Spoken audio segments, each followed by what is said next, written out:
안녕하세요 여러분, 정형적인 일상입니다. 만나서 반갑습니다.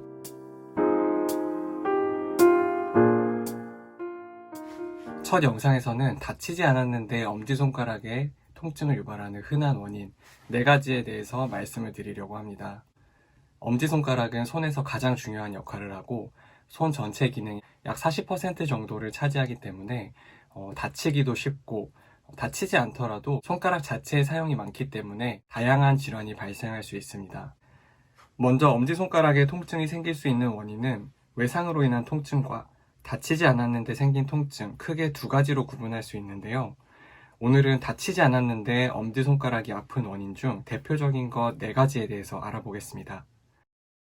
첫 번째로 말씀드릴 질환은 방아쇠 손가락입니다. 아침에 일어났는데 손가락을 구부리기 힘든 경우, 또는 주먹을 꽉 쥘 때 통증이 이 손바닥 쪽으로 나타나는 경우, 손금 부위와 또 엄지손가락에서는 이쪽 부위에 통증이 나타나는 경우도 있고요. 제일 명확한 증상은 손가락을 구부렸다가 이렇게 펼 때 다른 손가락들은 다 펴지는데 하나의 손가락이 잘 펴지지 않고 어느 정도의 힘을 받은 상태에서 딱 하면서 이렇게 펴지는 경우, 방아쇠 손가락을 의심해 볼 수 있습니다.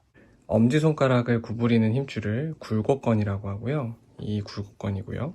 굴곡건을 감싸고 있는 이 구조물을 활차라고 부르는데, 실제로는 조금 더 아래쪽에 있습니다.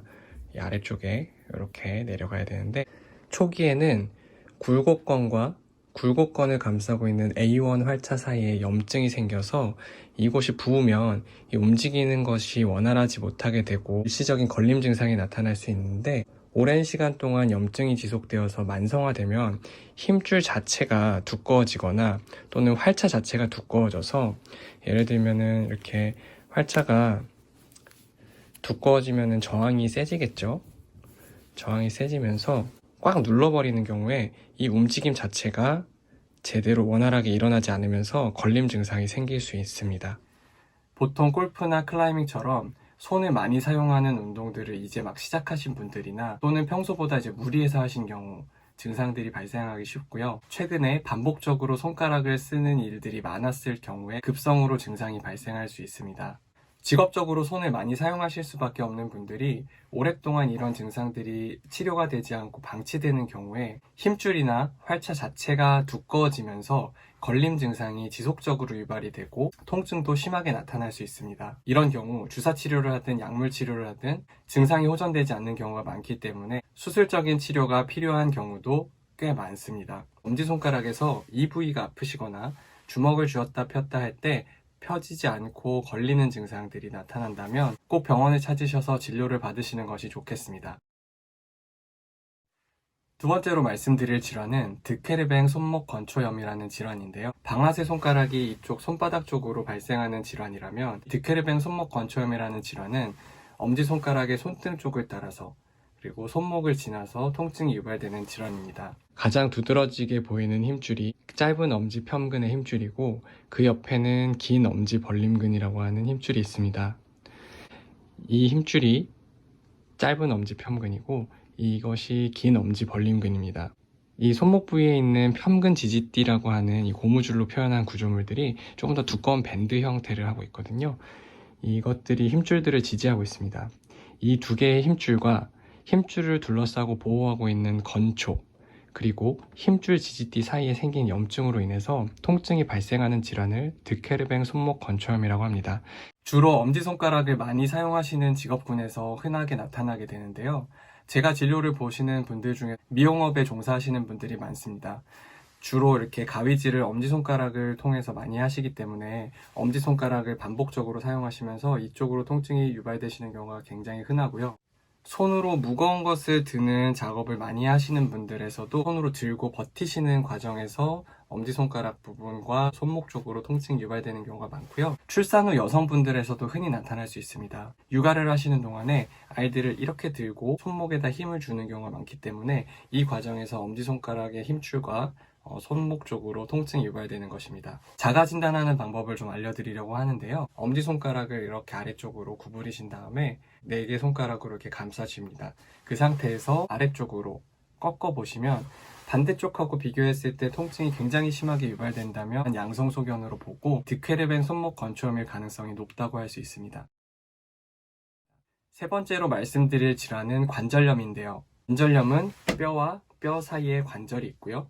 이 관절 사이에 이제 연골들이 보호를 하고 있는데 연골이 찢어지거나 닳아서 없어지거나 했을 때 통증이 유발되는 경우를 관절염이라고 합니다. 엄지손가락에서 움직임이 가장 많은 관절은 첫 번째, 두 번째, 세 번째, 이 중에서 세 번째 관절인데요.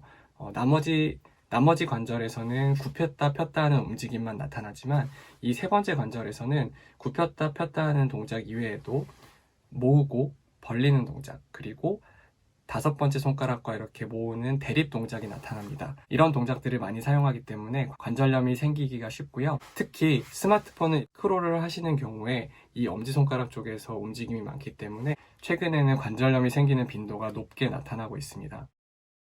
마지막으로 말씀드릴 질환은 손목 터널 증후군입니다. 손목 터널 증후군은 손목을 지나는 신경이 압박이 돼서 저린 느낌이 생기는 질환인데요.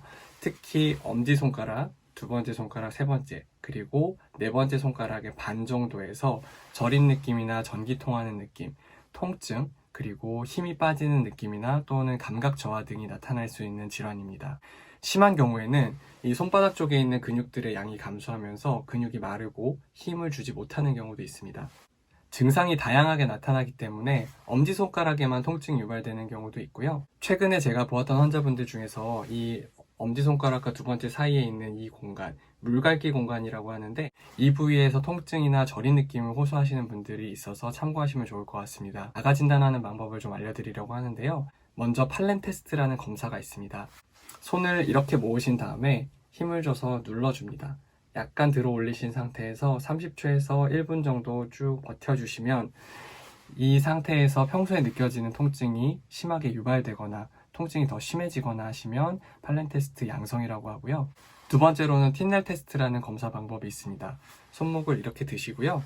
손가락으로 톡톡톡톡 건드렸을 때 손가락 쪽으로, 손바닥 쪽으로 저림 증상, 전기 통하는 증상이 나타나신다면 양성이라고 할 수 있고 손목 터널 증후군을 의심해 보아야 합니다. 자, 오늘 영상에서는 엄지손가락에 통증을 유발할 수 있는 흔한 원인 4가지에 대해서 알아보았습니다. 첫 영상인데 도움이 되셨으면 좋겠습니다.